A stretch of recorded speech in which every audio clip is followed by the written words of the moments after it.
Good morning प्यारे student, कैसे हैं आप लोग। आज का जो हमारा वीडियो है वो इंटरमीडिएट का जो बेसिक फिजिक्स का जो बेसिक कॉन्सेप्ट है, जहाँ से फिजिक्स शुरुआत होता है उस टॉपिक पे है। उसका जो नाम है वो है चार्ज,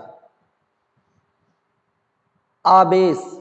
आवेश क्या होते हैं, आवेश कितने प्रकार के होते हैं, आवेश की खोज कैसे हुई, सबसे पहले आवेश की खोज किसने किया, आवेश के मात्रक कितने होते हैं, आवेश का सबसे बड़ा मात्रक क्या होता है, सबसे छोटा मात्रक क्या होता है, आवेश का डायमेंशन क्या होता है, आवेश में कौन कौन से फोर्स लगते हैं, इन सभी बातों की संपूर्ण जानकारी आज हम इस वीडियो में सीखेंगे। सबसे गजब की बात तो ये सीखेंगे कि किसी वस्तु को आवेशित कैसे करेंगे, अगर आवेशित करते हैं तो होता क्या है, इलेक्ट्रॉन एक वस्तु से दूसरे वस्तु पे जाते हैं या प्रोटॉन जाते हैं, इलेक्ट्रॉन को स्थानांतरित हम कर सकते हैं कि नहीं कर सकते, इस बातों को सीखेंगे। और कब इलेक्ट्रॉन स्थानांतरित होते हैं और क्यों होते हैं, सबसे गजब की बात यह है कि क्यों होते हैं। तो इन सभी बातों को आज हम बहुत अच्छे तरीके से सीखेंगे इस वीडियो में।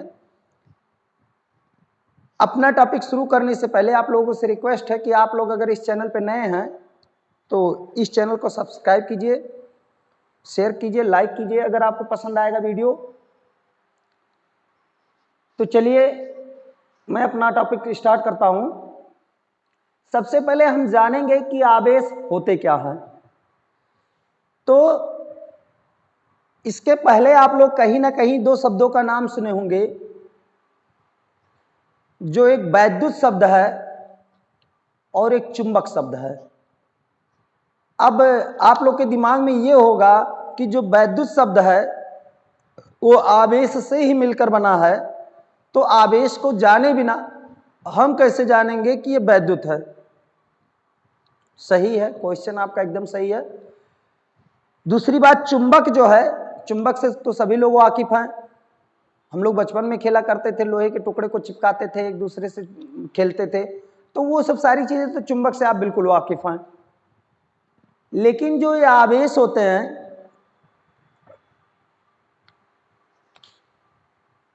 एक साइंटिस्ट थे जिनका नाम था थेल्स।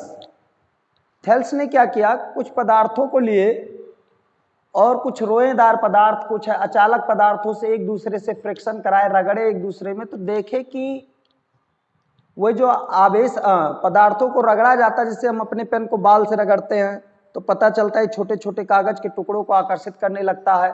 बैलून को, अगर बैलून को हम बाल से अपने रगड़ करके कागज के छोटे छोटे टुकड़ों के पास ले जाए तो आपको ये पता चल जाएगा कि कागज के छोटे छोटे टुकड़े जो है बैलून की तरफ आकर्षित होते हैं। अगर ये घटना आप प्रैक्टिकली देख सकते हैं, अपने घर पर ही देख सकते हैं, ऐसा क्यों होता है। अगर आपके दिमाग में ये क्वेश्चन उठे कि ऐसा क्यों होता है, तो वही जनरेट होता, वही शुरुआत होती है वैद्युत आवेश का। इसमें होता क्या है कि जब किसी पदार्थ को किसी दूसरे पदार्थ से रगड़ा जाता है तो उसमें इलेक्ट्रॉनों का ट्रांसफॉर्मेशन होता है। इलेक्ट्रॉन एक वस्तु से दूसरे वस्तु पे जाते हैं। इस बात को हम अभी बाद में सीखेंगे, लेकिन पहले आप आवेश की परिभाषा, तब जब इलेक्ट्रॉन किसी वस्तु पे, एक वस्तु से दूसरे वस्तु पे स्थानांतरित हो जाते हैं, तब वही शुरुआत होता आवेश का। जिस वस्तु पे इलेक्ट्रॉन जाता है वो ऋण आवेशित हो जाता है और जिस वस्तु से इलेक्ट्रॉन जाता है वो धन आवेशित हो जाता है। इन सब बातों को सीखने से पहले हम यही जानेंगे, अब आपको समझ में आएगा, जब कोई वस्तु इलेक्ट्रॉन ग्रहण करता है या त्याग करता है तो उसमें वैद्युत का गुण आता है। कौन सा गुण आता है, वैद्युत का। जैसे कोई कपड़ा है, मान लो हमारे पास एक हैंकी हो, जब हैंकी पे हम पानी डाल देते हैं तो हैंकी क्या होता है, गीला होता है, कपड़ा गीला हो जाता है। तो जिस प्रकार से पानी डालने से कोई वस्तु गीला हो जाता है, गीला शब्द जो हमारा आता है, उसी प्रकार से जब किसी वस्तु पे आवेश मतलब इलेक्ट्रॉन डाला जाता है या वस्तु से इलेक्ट्रॉन को निकाला जाता है तो कहा जाएगा कि वस्तु में वैद्युत का गुण आ गया। तो जब कोई वस्तु पर इलेक्ट्रॉन स्थानांतरित होता है, वस्तु से इलेक्ट्रॉन निकलता है या वस्तु पे इलेक्ट्रॉन जाता है, तो उस वस्तु में वैद्युत का गुण आता है। वहीं से शुरुआत होता है आवेश का। तो आज हम आवेश की जो परिभाषा सीखेंगे वो है, वह सभी कण आवेश होंगे जिनमें वैद्युत और चुंबक दोनों का गुण पाया जाए। अगर वैद्युत और चुंबक का दोनों का गुण पाया जा रहा तो उन्हें आवेश कहेंगे, अगर नहीं पाया जा रहा है तो आवेश नहीं कहलाएंगे। अब वैद्युत और चुंबक दोनों का गुण कहाँ से आता है? तो आवेश की जो प्रॉपर्टी हैं, स्टेट हैं, आवेश की अवस्थाएं। आवेश की 3 अवस्थाएं होती हैं। पहला तो होता है रेस्ट पोजीशन। रेस्ट पोजीशन मतलब विरामावस्था। जैसे मार्कर मेरे हाथ में ऐसे रुका हुआ तो मतलब ये एक रेस्ट पोजीशन में है। जब कोई आवेश कहीं पर विरामावस्था में रहता है तो स्थिर वैद्युतिकी का निर्माण करता, मतलब इलेक्ट्रिसिटी का, वैद्युत क्षेत्र का निर्माण करता है, जनरेट करता है। अगर वही आवेश यूनिफॉर्म मोशन से मोशन करता है, एक समान गति करता है, तो उसमें जनरेट होता है इलेक्ट्रिक करंट। ध्यान से सुनिएगा। और जनरेट होता मैग्नेट, चुंबक। जब कोई आवेश रेस्ट पोजीशन में होता है तो इलेक्ट्रिसिटी का जनरेट करता है। अगर वही आवेश एक समान यूनिफॉर्म मोशन कर रहा है तो वो जनरेट करेगा मैग्नेटिज्म। अगर वही आवेश एक्सीलरेशन मोशन करता है, मतलब त्वरित गति करता है, कभी तेज कभी स्लो कभी बहुत तेज, तब वो जनरेट होता है इलेक्ट्रोमैग्नेटिज्म, मतलब विद्युत चुंबकीय गुण प्रदर्शित करता है। इस तरह से आवेश में 3 अवस्थाएं होती हैं। पहली अवस्था रेस्ट पोजीशन, दूसरी अवस्था यूनिफॉर्म मोशन। रेस्ट पोजीशन जो आपका है वो इलेक्ट्रिसिटी का निर्माण करता है। यूनिफॉर्म मोशन जो है वो मैग्नेटिज्म मतलब चुंबक का निर्माण करता है। अगर दोनों एक दूसरे से मिलते हैं, मतलब रेस्ट कभी रुके कभी चले तेजी से, कभी बहुत स्लो हो जाए, तो उसको बोलते हैं एक्सेलरेटेड मोशन, मतलब नॉन यूनिफॉर्म मोशन। ऐसे मोशन में आवेश जो है आपका वो जनरेट करता है इलेक्ट्रोमैग्नेटिज्म, मतलब विद्युत चुंबकीय गुण प्रदर्शित करता है। अब इनको सीखने के साथ साथ हम यही जानेंगे, आवेश की परिभाषा तो जान लिए कि सभी कण जिनमें वैद्युत और चुंबक का गुण पाया जाएगा वो आवेश होंगे। अब हम जानते हैं कि आवेश का मात्रक क्या होता है, आवेश का डायमेंशन फार्मूला क्या होगा। तो आवेश का मात्रक जो होता है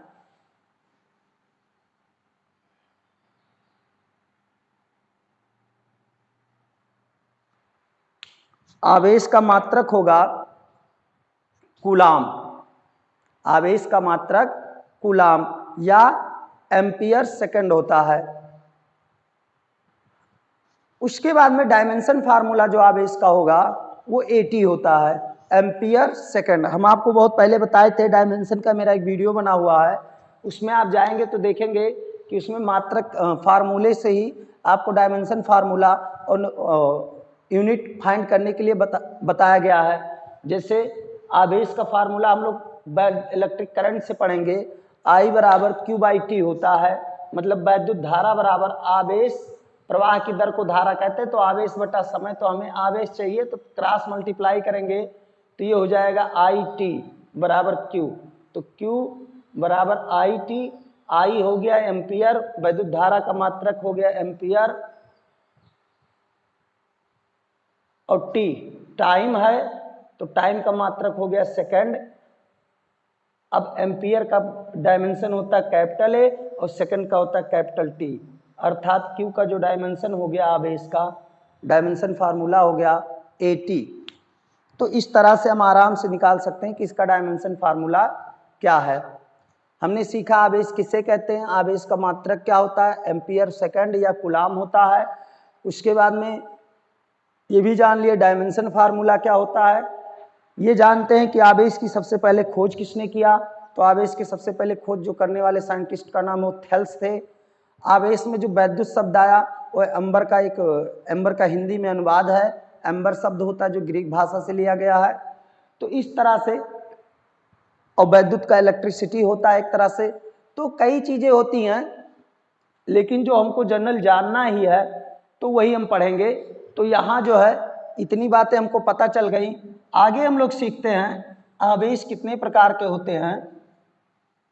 तो आवेश में जानेंगे, आवेश मुख्यतः दो प्रकार के होते हैं, जिसको बेंजामिन फ्रैंकलिन ने डिसाइड किया था कि आवेश जो है, ध्यान से फिर से सुनिए कि आवेश के जो दो टाइप सर्च किए गए थे वो बेंजामिन फ्रैंकलिन के द्वारा बताए गए थे।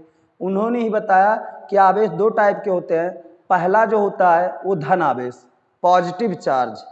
दूसरा होता है, पॉजिटिव चार्ज को ही वही बताया गया कि प्रोटॉन के नाम से जाना जाता है। दूसरा हमारा होता है निगेटिव चार्ज, मतलब ऋण आवेश, जिसको इलेक्ट्रॉन के नाम से जाना जाता है।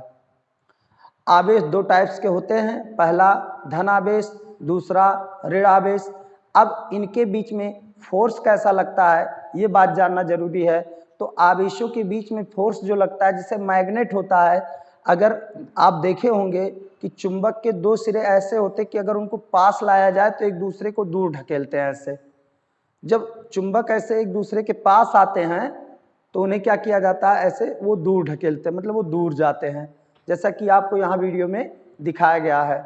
तो जिस प्रकार से जब नॉर्थ पोल और नॉर्थ पोल दोनों का नॉर्थ पोल जब पास में आते हैं तो वो जो है एक दूसरे को रिपल्सर करते हैं, मतलब प्रतिकर्षण करते हैं।